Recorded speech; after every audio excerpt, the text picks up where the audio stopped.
Now let's bring in security consultant Gbenga Sosan, who joins me for more on the growing perspectives about state police in Nigeria. Thanks for joining us this hour. The push for state police is gaining momentum. We just heard from the state houses of assembly following what the Northern Governors Forum also said on Saturday.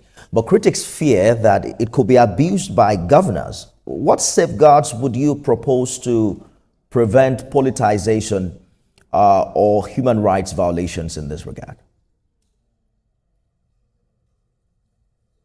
All right, good afternoon. Thank you very much for having me. Now, with regards to state police, it's been going on for a while. So let's be honest. The future of security for me is it's not manpower. It's not manpower. It's machine intelligence.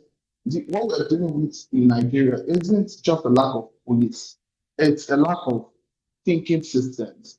So for us to actually avoid the politicization of these individuals, we can increase foresight, but without the right technology to guide, predict, and coordinate that force, we're just multiplying chaos. You see, the tech can be implemented without adding more manpower.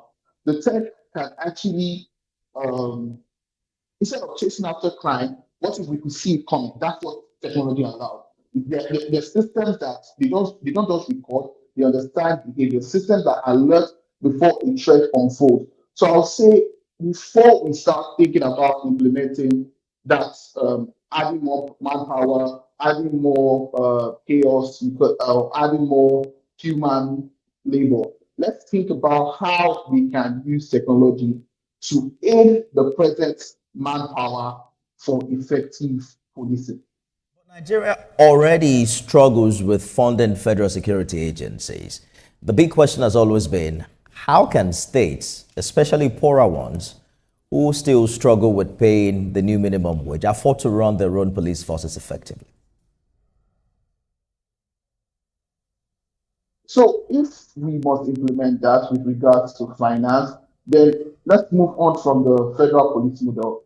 Let's actually design them to be lean, smart, and like I said, let them be tech enabled from the start. Let's equip them with the necessary surveillance, the necessary intelligence surveillance, the necessary data dashboards, the necessary community threat mapping tools, not just pumping them with uniforms and more guns. Let's look for how we can make them lean, make them much more economical by aiding them with the right technology in place.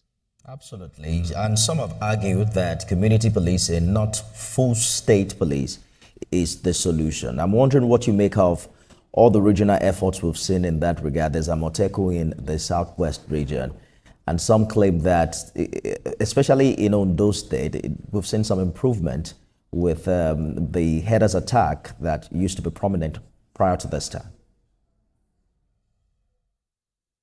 Okay, so in that instance, without regard, I'll still say the same thing. We're still looking at it from the outside of facts solution. Why don't we move beyond that and start thinking on predicting the incidents before they happen? Why don't we do it like that?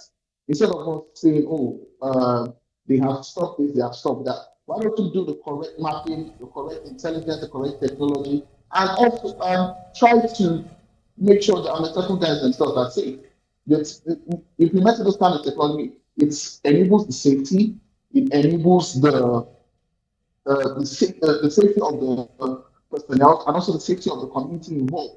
I still clamor for much more implementing more intelligence than focusing on adding more guns and causing more.